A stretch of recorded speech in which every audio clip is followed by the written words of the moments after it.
El misterio del Océano Pacífico.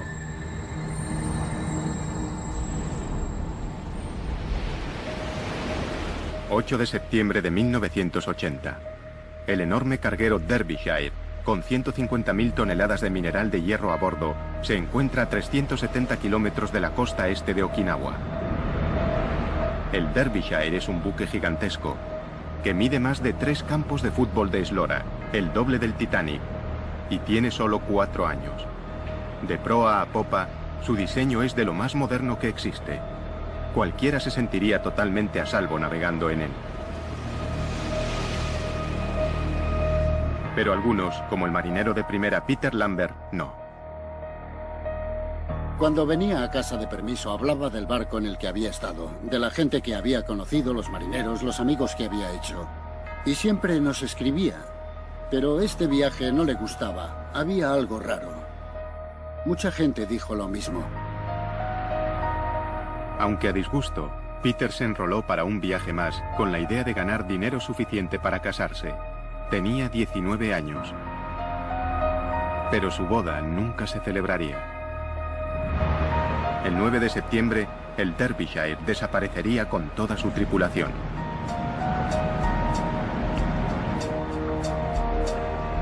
Era el barco británico más grande que se hubiera perdido nunca en el mar, y nadie se explicaba cómo.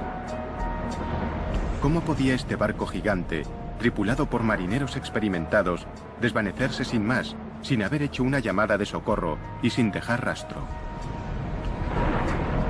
¿Sería otra víctima de uno de los enigmas más aterradores y duraderos del Océano Pacífico? Al sur de Japón se ubica una vasta extensión de océano vacío. Desde 1940, en estos crueles mares, han desaparecido misteriosamente un buen número de barcos gigantescos. Muchos de ellos se perdieron sin haber enviado siquiera un SOS y sin dejar pista alguna de su paradero. Pero estas aguas llevan siglos cobrándose víctimas. Hace mucho tiempo, los marineros japoneses dieron a esta región un nombre espeluznante: Naoumi, el mar del diablo.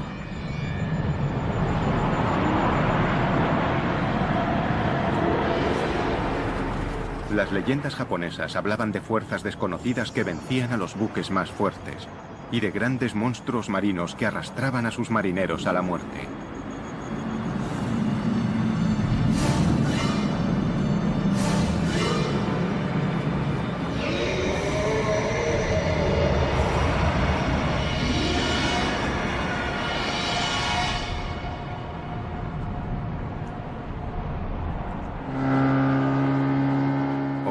La leyenda de los monstruos marinos ha perdido peso, pero los pescadores japoneses siguen temiendo al mar del diablo, aunque su riqueza les impulsa a arriesgar sus propias vidas.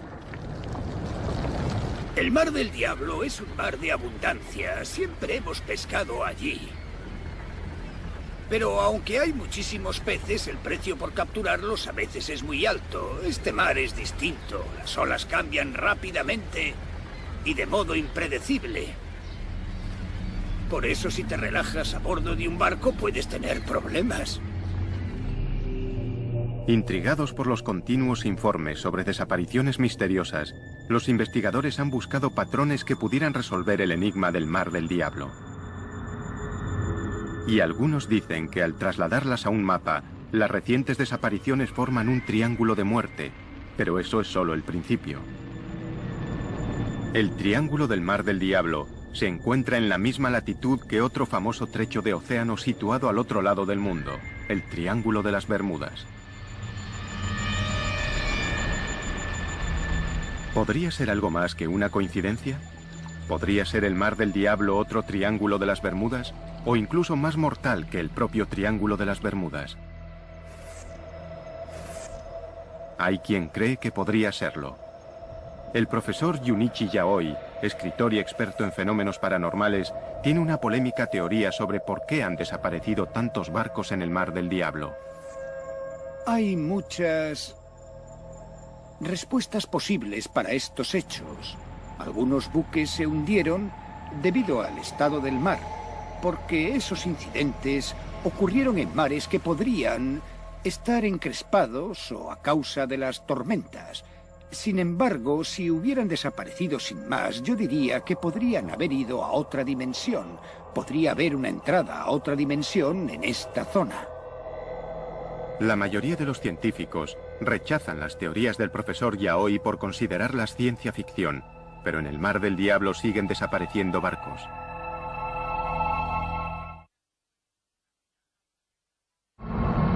Enero de 2002. El MV Linji, un carguero chino con 19 hombres a bordo, no llega a su destino en el puerto japonés de Kagoshima.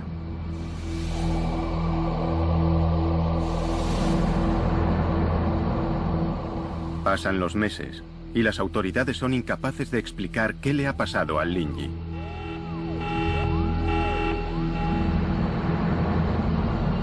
Desapareció sin haber realizado una sola llamada de socorro y sin dejar rastro alguno.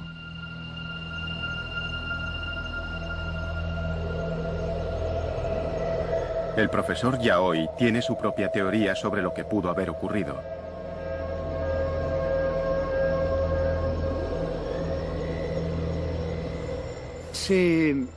Lo explicaré con un ejemplo muy sencillo. Imagínese una onda de radio. Como todos sabemos, los programas de televisión, ya sean dramáticos, documentales o informativos, se hacen en un estudio. Cuando se emiten, se convierten en ondas de radio que nosotros no podemos ver ni tocar. Lo que quiero decir es que quizás la dimensión diferente está aquí, en el lugar en que vivimos, pero nosotros no podemos verla ni tocarla.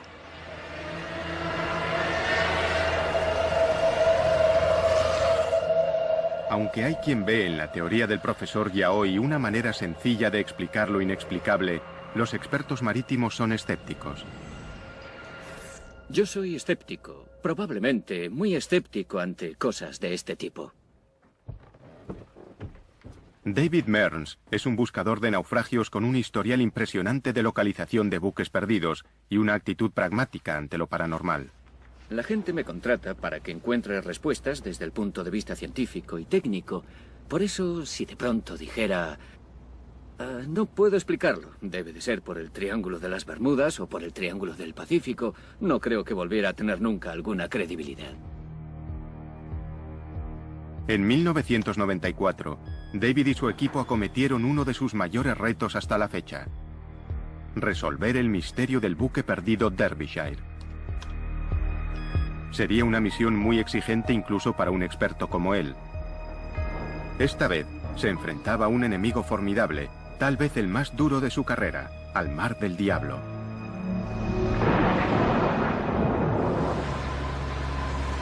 Los miembros del Escuadrón 47 saben lo difícil que es encontrar algo en la monotonía de este océano. Los ojos de la Armada de los Estados Unidos en el cielo se encargan de la guerra antisubmarina, la vigilancia y las operaciones de búsqueda y rescate. No hay ningún lugar de la región al que no podamos ir en un periodo razonable de tiempo. Siempre tenemos un avión preparado para salir en una hora. Siempre está disponible para cualquier tipo de misión de búsqueda y rescate, de actividad de piratería o cualquier otra cosa. La patrulla 47 está en su puesto lo más rápido posible. Los aviadores conocen la región como la palma de su mano, pero ni siquiera ellos pueden explicar lo que han experimentado en este mar. Hay historias, rumores sobre cosas extrañas que les han ocurrido a los aparatos, pero también notamos cosas que a veces no quedan registradas. Por ejemplo, oímos algo que suena raro, volvemos atrás, ponemos la grabación y no está. Hay muchas historias sobre cinturones que se desabrochan y trampillas que se abren y cierran solas en zonas diferentes por las que volamos. En un trabajo tan peligroso y especializado como este, hay que estar prevenido. Los hombres y mujeres que vuelan por estos cielos hostiles saben que no son solo barcos los que desaparecen. Los cielos del Mar del Diablo se han cobrado su cuota de aviones. Y hay una desaparición misteriosa que obsesiona sobre todas las demás a las tripulaciones que sobrevuelan esta zona a diario. 22 de marzo de 1957, 4:48 de la mañana.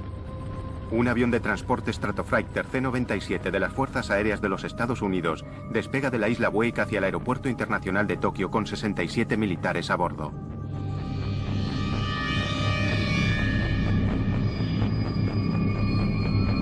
La duración aproximada del vuelo es de 9 horas y media, y el aparato lleva combustible para 13 horas y media. Durante 8 horas, el vuelo discurre con normalidad. A las 2:30 de la tarde, el piloto comunica por radio como hora aproximada de llegada a las 5 de la tarde, y añade que todos los equipos funcionan con normalidad. La climatología es buena, y las condiciones de vuelo casi perfectas. 1 hora y 15 minutos después, el piloto comunica por radio que está a 320 kilómetros de Tokio. Los controladores aéreos esperan la llegada del aparato en un plazo de 2 horas. Pero el C-97 nunca tomó tierra en el aeropuerto.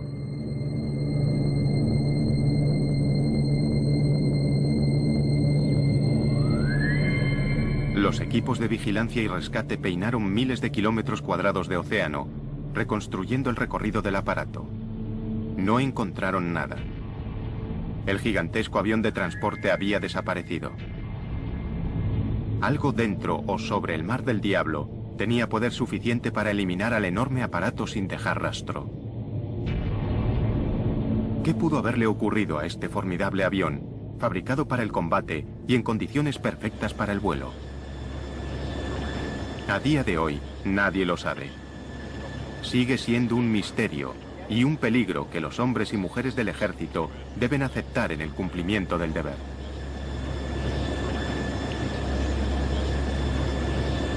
El Mar del Diablo oculta bien sus secretos, pero las expediciones osadas y la investigación innovadora están empezando a producir respuestas sorprendentes a viejas preguntas. Al igual que en el Triángulo de las Bermudas, nada es nunca lo que parece en el Mar del Diablo. El servicio de guardacostas japonés registra más de 2.500 accidentes marítimos cada año en las aguas japonesas.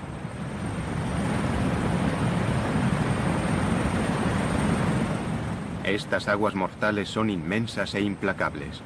Las posibilidades de dar con un barco perdido en esta zona hacen que encontrar una aguja en un pajar parezca fácil.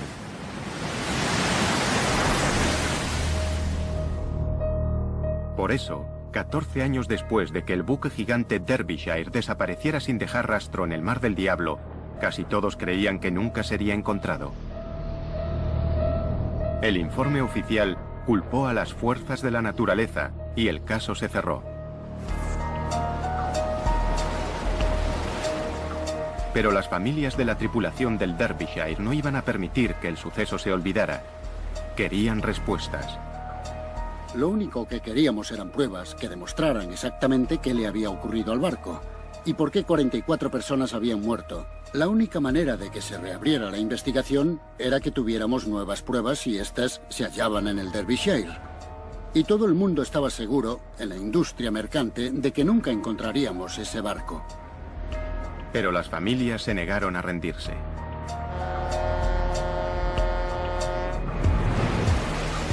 En julio de 1994, una expedición dirigida por David Mears de Oceaneering Technologies ponía rumbo hacia el Mar del Diablo con la esperanza de solucionar el caso. El equipo se apoyaba en una débil pista. En la época del hundimiento del Derbyshire, los aviones de búsqueda y rescate informaron de una mancha de combustible no muy lejos de la última posición conocida del barco. Nadie había utilizado el petróleo como pista inicial para salir a buscar el barco. Había cierta incertidumbre en aquella época sobre lo grande que podía ser el área. ¿Estaría el petróleo directamente sobre el barco o lo habría arrastrado la corriente 15 kilómetros, 100 kilómetros, 150 kilómetros? Nadie lo sabía. Pero mi corazonada era que se trataba de una señal excelente que nos llevaría hasta los restos del Derbyshire. Solo con esta pista, David Mears y su equipo intentarían lograr lo imposible: encontrar el Derbyshire y poner fin al misterio. Una cosa era organizar la búsqueda, pero en este vasto y violento océano, las probabilidades de encontrar el Derbyshire eran mínimas. El lecho del océano está a kilómetros de profundidad, y aunque el Derbyshire estuviera allí abajo, su estado de conservación 14 años después de su desaparición era impredecible. Con casi todo en contra, el equipo de la expedición depositó su fe en un dispositivo moderno, el sonar de barrido lateral. Remolcado por su barco, recorrería el lecho del océano y enviaría imágenes tomadas a 4.000 metros de profundidad. Pero estos barridos del sonar serían también una carrera contrarreloj. Cada día de búsqueda costaría decenas de miles de euros. El equipo de búsqueda solo tenía dinero para 8 días en el mar. El sonar de barrido lateral remolcable descendió al lecho del Mar del Diablo y comenzó a transmitir imágenes extrañas desde el fondo del océano. Para un profano, no eran más que un revoltijo de formas y sombras, pero a David Mearns algo le llamó la atención. Sí, fíjate en esta altura. Al final de aquella línea empezamos a ver algunas cosas que parecían un poco sospechosas. Y cuando pasamos a la siguiente línea, vimos aún más indicios y finalmente en la tercera línea nos encontramos con algo que era un volumen grande, denso, de material duro, pero no podíamos saber si era una roca o restos del buque. Mira eso. ¿Sería el golpe de suerte que estaban esperando? El equipo sabía que el éxito o el fracaso de la expedición estaban en juego. Todo dependía de lo que consiguieran ver en la segunda pasada del sonar. Cuando nos estábamos acercando justo al punto en el que el sonar remolcable empezaba a captar imágenes, lo perdimos. Así, tal cual. Un cable doble de acero, muy resistente, se rompió. Y allá se fue nuestro sonar remolcable de 600.000 euros por la popa del barco y supimos que estaba perdido. El sonar de barrido lateral remolcable, su máxima oportunidad de éxito, yacía a 4.000 metros de profundidad en el fondo del mar. El tiempo se agotaba. Primer asalto para el Mar del Diablo. Antes de que se pudiera intentar una recuperación, una tormenta amenaza en el horizonte y el equipo debe preparar el barco para el inminente impacto. Son conscientes de lo que el clima puede cambiar aquí. En el recuerdo, una tormenta que devastó la armada más poderosa que haya surcado jamás los mares. Hoy, esa misma armada cuenta con una tecnología impresionante y ha aprendido de las lecciones de la historia. ¿Pero estarán destinados estos marineros a enfrentarse una vez más a la furia del Mar del Diablo?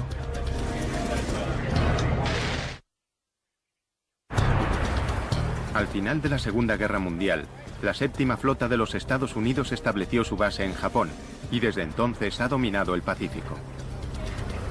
La séptima flota navega por aguas japonesas sin miedo, al menos a ningún enemigo humano. Pero estos marineros saben que si bajan la guardia, el Mar del Diablo puede jugársela en un abrir y cerrar de ojos. Muchas veces disfrutas de vientos favorables y de mareas en calma. Mejor imposible. Miras el horizonte, hay una brisa agradable, el sol brilla y te dices que si no estuvieras en la marina te estarías bronceando. Pero unas horas después, sin más, es como si se desencadenaran 1000 demonios.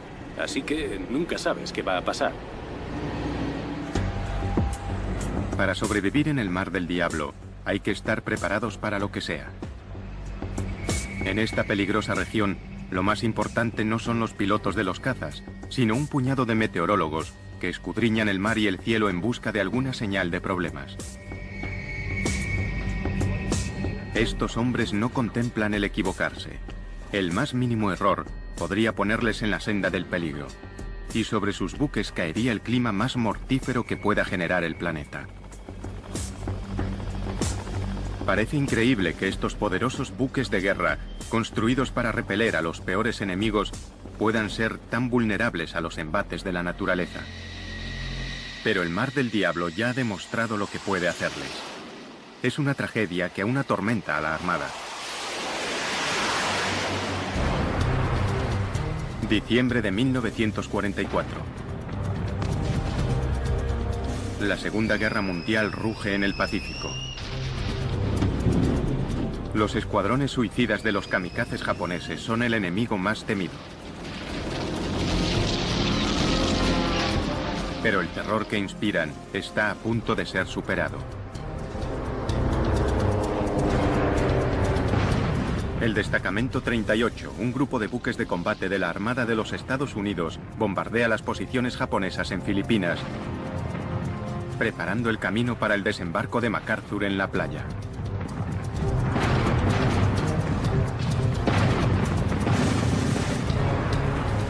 Después de 3 días de bombardeos, deben interrumpir el ataque y situarse en formación para repostar. Pero en el horizonte se está formando una fuerza mortal. Una fuerza mucho más destructiva que todo lo que los japoneses pudieran lanzarles. Mientras los barcos intentan repostar en un mar cada vez más difícil, les acecha la furia creciente de un poderoso tifón. Cuando la tormenta se desata, no hay donde esconderse. Los marineros del Destacamento 38 se ven luchando por salvar sus vidas. El mar es descrito como montañoso. Estaba muy encrespado. Los barcos se balanceaban. El viento estaba entre los 50 y 75 nudos con rachas que alcanzaban los 120. El nivel de ruido era terrible. Y por supuesto, los barcos se movían de lado a lado, arriba y abajo. Fue una experiencia aterradora para los hombres de a bordo. Hubo marineros que, aunque se habían enfrentado a la amenaza kamikaze, descubrieron que el tifón era la peor experiencia de sus vidas. Cuando cesó, habían muerto 765 marineros norteamericanos. Fue el peor desastre natural de la Armada de los Estados Unidos en el siglo XX. La poderosa flota, con las cicatrices de la tragedia bien visibles, regresó a puerto. El tifón asesino había pillado al Destacamento 38 por sorpresa. Para evitar que volviera a suceder un desastre parecido, la Armada estableció puestos de información meteorológica por todo el Pacífico. Hoy, el Mando Meteorológico y Oceanográfico de la Armada de los Estados Unidos en Yokosuka, Japón, está en alerta máxima. En el Mar del Diablo se está formando un potente tifón. Esta región mortal es una fábrica de tifones. Sus aguas cálidas pueden generar hasta 30 tormentas asesinas al año. Torbellinos con vientos de 320 kilómetros por hora y olas de hasta 20 metros de altura que se desplazan a 80 kilómetros por hora por el mar, devastándolo todo a su paso. El oleaje asociado con la tormenta ahora mismo es de unos 9 metros. Por eso estamos alejando a los barcos de la zona. Estamos alejando a los barcos de la costa de China y esperamos que se mantengan vientos de 80 nudos con rachas de 105 desplazándose al oeste. Cuando los vientos superan los 170 nudos o 315 kilómetros por hora, un tifón se convierte en un supertifón. Una de las fuerzas más devastadoras de la naturaleza y la peor pesadilla de un meteorólogo marino.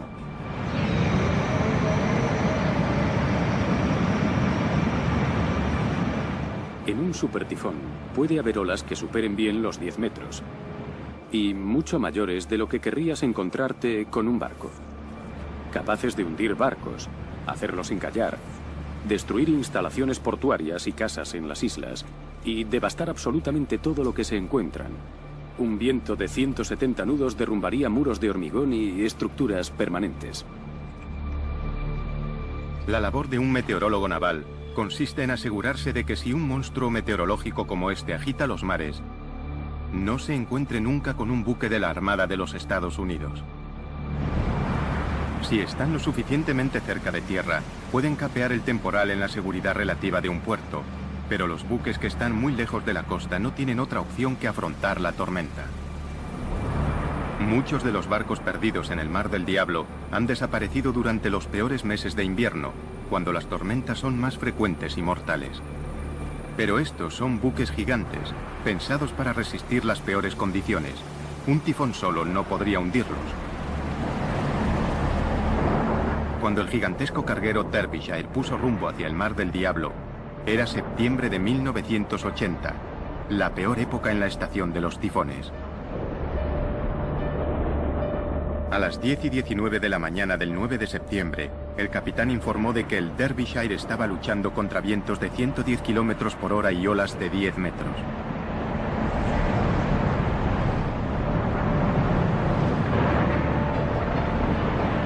Pero el capitán no estaba especialmente preocupado. Se mostraba confiado en que un barco tan grande y tan bien diseñado como el suyo no debería tener problemas para mantenerse a flote aún en esas condiciones. Comunicó por radio que su llegada a puerto no se retrasaría más que unos días. Pero el Derbyshire desapareció sin dejar rastro. ¿Cómo pudo equivocarse tan trágicamente? ¿Estará enterrada la respuesta bajo las olas? Hoy, los investigadores están desvelando los secretos más profundos del Mar del Diablo. El Instituto Japonés de Ciencia y Tecnología Marina envía regularmente un equipo a estas oscuras profundidades. El sumergible Shinkai 6500 es el orgullo de la flota. Fabricado para sumergirse hasta el fondo de los océanos más profundos del mundo. Los científicos marinos pasan largas horas en las tinieblas de las profundidades, explorando un mundo nunca visto a una escala casi increíble. En algunos lugares, las fallas en el lecho del océano caen hasta 12.000 metros por debajo de la superficie del mar. Si la montaña más alta del mundo, el monte Everest, se alzara desde este abismo, aún estaría más de 2 kilómetros bajo las olas. Los investigadores no han hecho más que rascar la superficie de este mundo submarino. ¿Podría ser esta la última morada de los submarinos de la Segunda Guerra Mundial perdidos por causas desconocidas? ¿Quién sabe qué podrían ocultar estas profundidades sombrías?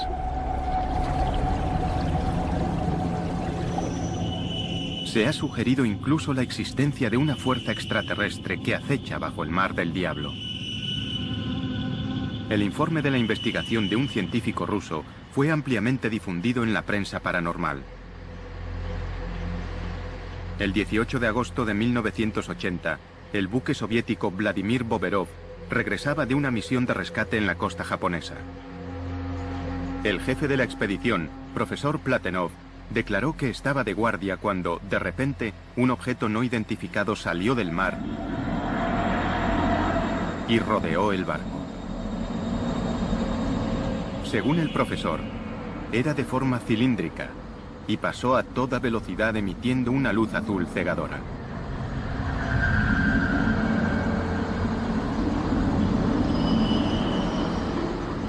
El profesor declaró que aquel extraño aparato no se parecía a nada de este mundo. El objeto dio vueltas alrededor del barco durante varios minutos y se volvió a sumergir en el océano tan rápidamente como había aparecido. A lo largo de los años, se habían contado historias similares que habían acrecentado la leyenda del Mar del Diablo. Pero hay otra explicación para los objetos extraños que salen del agua. Los científicos japoneses rechazan la idea de una fuerza extraterrestre submarina. Para ser sincero, casi todos los fenómenos son explicables con los conocimientos de que disponemos, aunque nunca he visto un fenómeno tan extraño. ¿Qué fuerza natural puede enviar objetos hacia una superficie que está a kilómetros de distancia? Una posible respuesta se halla en el abismo occidental del Mar del Diablo, donde el núcleo fundido de la Tierra amenaza con salir a través de la frágil corteza. Sin previo aviso, desde el lecho del océano pueden surgir fuerzas violentas y desaparecer después con igual rapidez, sin dejar ninguna prueba de su furia, excepto tal vez el misterio de un buque desaparecido. En los años 50, el New York Times informó de una desaparición misteriosa que atrajo por primera vez la atención mundial sobre el Mar del Diablo.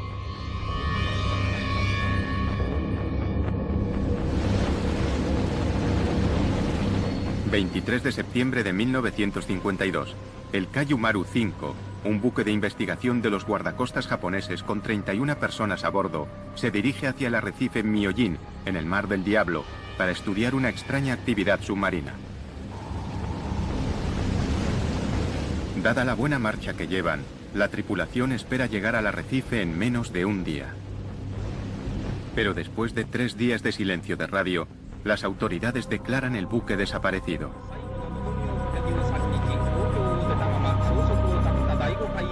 Los buques que se encuentran en la zona acuden a buscar supervivientes. Ningún tripulante del Kayumaru aparecería. El misterio crece hasta que, por casualidad, los equipos de búsqueda son testigos de un violento fenómeno natural.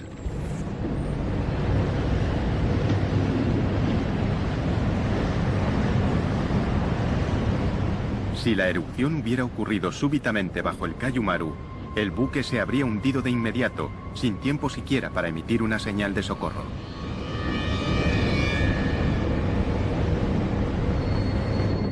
Se encontraron algunos restos de un naufragio, pero ninguno con el nombre del barco, y no hubo supervivientes que contaran lo ocurrido. El destino del Kayumaru seguiría siendo un secreto del Mar del Diablo. Los familiares desconsolados se vieron obligados a aceptar que el buque simplemente había desaparecido, y con él sus maridos, hijos y padres. El servicio de guardacostas japonés aconsejó a los buques que evitaran el arrecife Myojin ante el peligro de una erupción submarina. Nacía así una leyenda. Pero las profundidades pueden matar de más de una manera. Cuando un terremoto asola a las ciudades costeras japonesas, sus habitantes corren hacia las colinas. Un terremoto en el lecho marino envía una onda de choque a la superficie.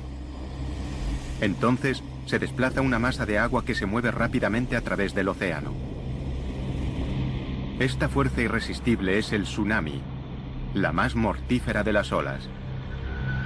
En océano abierto, los tsunamis pueden alcanzar más de 800 kilómetros por hora.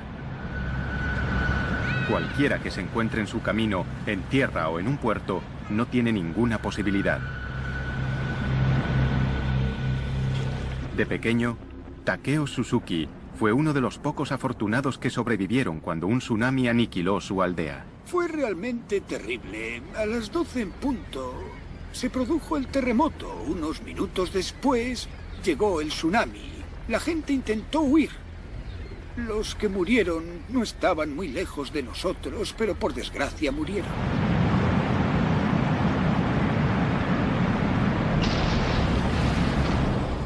A lo largo de la historia, los tsunamis se han cobrado las vidas de cientos de miles de personas.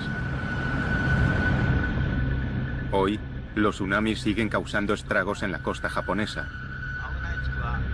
Y con demasiada frecuencia, la gente no se da cuenta de la amenaza que suponen hasta que es demasiado tarde.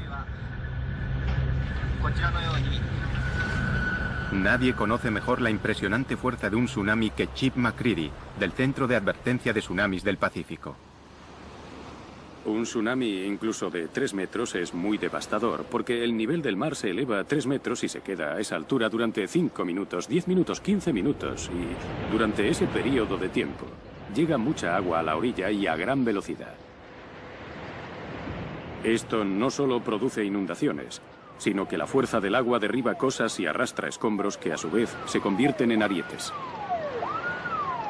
Algunos expertos han sugerido que estas olas monstruosas podrían ser las responsables de la desaparición de buques en el Mar del Diablo. Pero quienes mejor conocen los tsunamis afirman que es poco probable.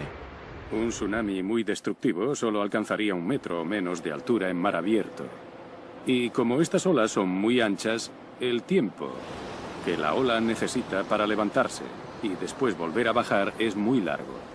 Podría ser de entre 20 minutos y 1 hora. Así que este lento ascenso y descenso del mar en medio del océano pasa casi inadvertido. Aunque provocan enormes destrozos en la costa, no se puede culpar a los tsunamis de la desaparición de un barco en el mar. En alta mar, el tiempo se agotaba para la expedición que buscaba al buque perdido Derbyshire. Habían obtenido un escáner prometedor del lecho marino donde presuntamente había desaparecido el barco. Pero antes de tener una identificación positiva, el sonar de barrido lateral remolcable se había perdido, reclamado por el Mar del Diablo.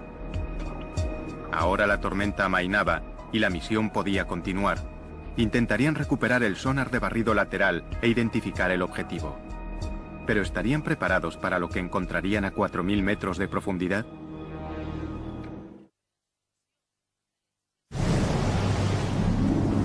Nada está a salvo en el Mar del Diablo, considerado por algunos el Triángulo de las Bermudas del Pacífico. Los barcos desaparecen de la superficie, los submarinos se sumergen hacia su perdición, los aviones se desvanecen en los cielos. Algunos culpan a fuerzas artificiales, otros a fuerzas naturales. Pero sin duda, se trata de una de las zonas más peligrosas y misteriosas de todos los océanos del planeta. Y una pieza del rompecabezas estaba resultando esquiva hasta la frustración.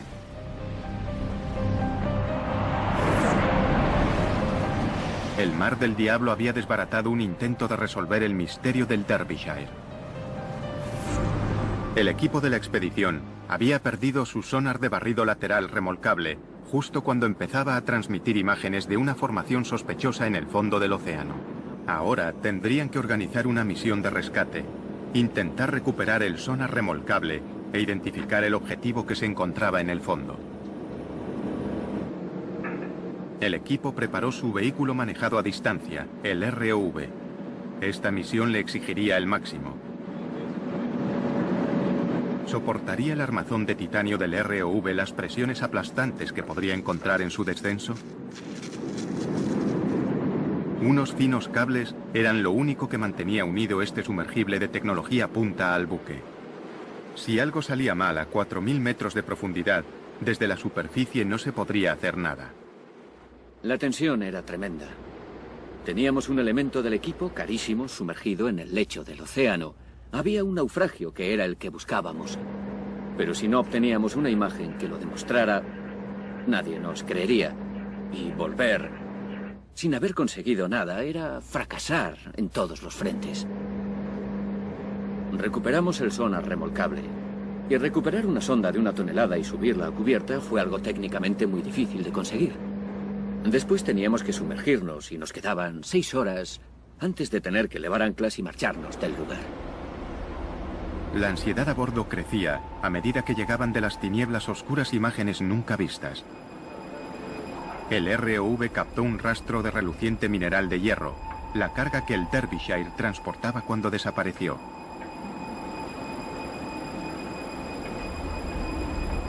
El metal retorcido confirmaba que el objetivo era un naufragio.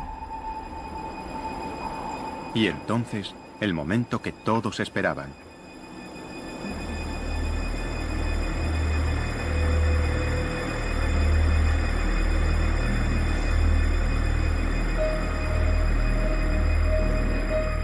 Una prueba, por fin, de que el poderoso barco no había desaparecido sin más, sino que al menos, tras este misterio, había una respuesta. Encontrar los restos de un naufragio es una sensación fantástica. Muchos habían predicho que no lo encontraríamos. Así que el momento en el que empiezas a ver el naufragio, que puedes ver esas imágenes, es una gran sensación.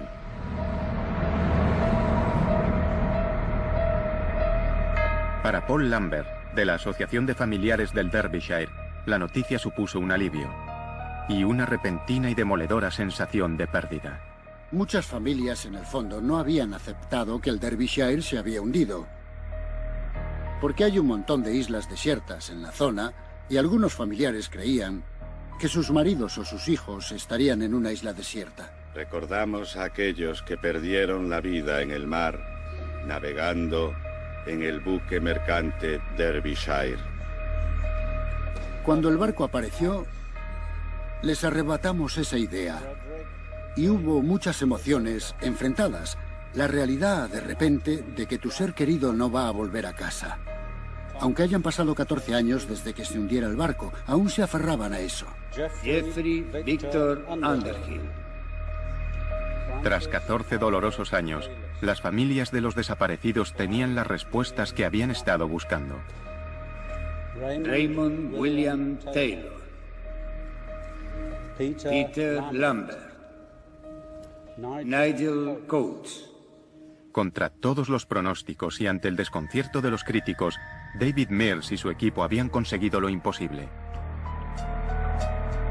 Habían encontrado los restos retorcidos del Derbyshire. Pero la pregunta seguía ahí. ¿Qué acontecimiento catastrófico podía haberlo enviado al fondo del mar? Los hallazgos de la expedición ayudaron a los expertos marítimos a reconstruir los últimos momentos del malogrado buque. El Derbyshire se vio atrapado en un tifón del que no pudo salir. La separación entre las olas de la tormenta era equivalente a la eslora del buque. Por eso, cuando el Derbyshire descendía de una ola, metía la proa en la siguiente. Ola tras ola iban pasando sobre el barco, destrozando el equipo e inundando la bodega de proa. La proa estaba siempre dentro de las olas, y creo que en aquel momento supieron que tenían problemas graves, pudieron sentirlo. Un patrón y una tripulación experimentados podían sentir la lentitud con la que el buque se elevaba hacia las olas, porque ya sabían que la sección delantera estaba inundada. Con la proa bajo el agua, era solo cuestión de tiempo que las olas inundaran las escotillas de carga 1 y 2 y que el buque comenzara un descenso del que nunca se recuperaría. El mar, implacable, lo partió en tres y lo aplastó a medida que se hundía. La tripulación no tenía escapatoria. No había forma de lanzar los botes salvavidas para salvarse. Solo podían esperar que el barco pudiera capear el temporal, aunque se estaba hundiendo. Pero creo que tan solo en unos minutos se dieron cuenta, posiblemente en unos 10 minutos supieron que no había forma de salvarse.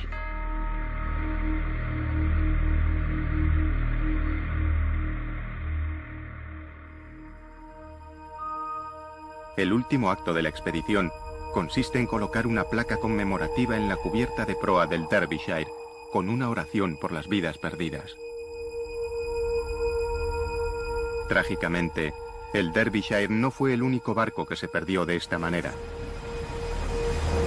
Tan solo unos años después de la desaparición del Derbyshire, sus dos buques gemelos también fueron destrozados debido a los mismos defectos de diseño por tormentas que tendrían que haber superado. La tragedia del Derbyshire impulsó una mejora en las medidas de seguridad que ahora son normales en los nuevos barcos.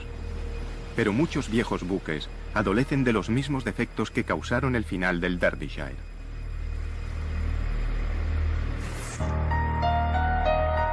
Para Paul Lambert, la lucha está lejos de terminar. Tal vez el misterio del Derbyshire ya se haya resuelto, pero él no descansará hasta que todos los barcos sean seguros. No quiero que la vida de mi hermano Peter y de las otras 43 personas que iban a bordo se haya perdido para nada. Y la única manera de conseguirlo es que se plasmen en la práctica las recomendaciones.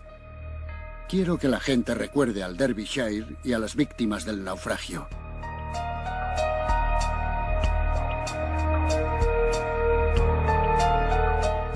Quizá no sea un gran consuelo, pero al menos ahora se sabe que muchas de las desapariciones misteriosas pueden ser explicadas.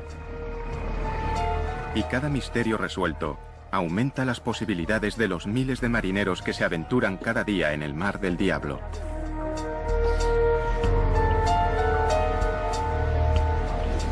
Los expertos marítimos confían en que, con el tiempo, hasta los misterios más confusos acabarán desvelando sus secretos. Cuando estés en el mar, a bordo de un barco, solo existes tú, tu tripulación y tu barco. Ocurren cosas y nadie se entera. Y el Derbyshire fue uno de esos barcos de los que, si no hubiera aparecido, nadie sabría nunca nada. Y quienes quisieran pensar que había desaparecido por algún fenómeno inexplicado, podrían haberlo creído. Pero hemos demostrado que eso es falso. Ahora sabemos por qué se hundió. Y eso es lo que me hace confiar en que estas cosas son explicables. Al menos en el caso del Derbyshire. Pero para algunos, el enigma siempre estará ahí. Mucha gente se ha dado cuenta de que hay cosas que no podemos resolver, aunque haya habido grandes avances en la ciencia. Sin embargo, no creo que los que insisten en que no hay nada que la ciencia no pueda resolver cambien de opinión. Cientos de buques siguen surcando cada día esta enorme extensión de océano, desafiando a las fuerzas de la naturaleza y a los terrores de lo desconocido. Y mientras el mar del diablo sigue ocultando sus misterios, a los marineros solo les queda rezar para no perecer en las aguas más peligrosas del Océano Pacífico.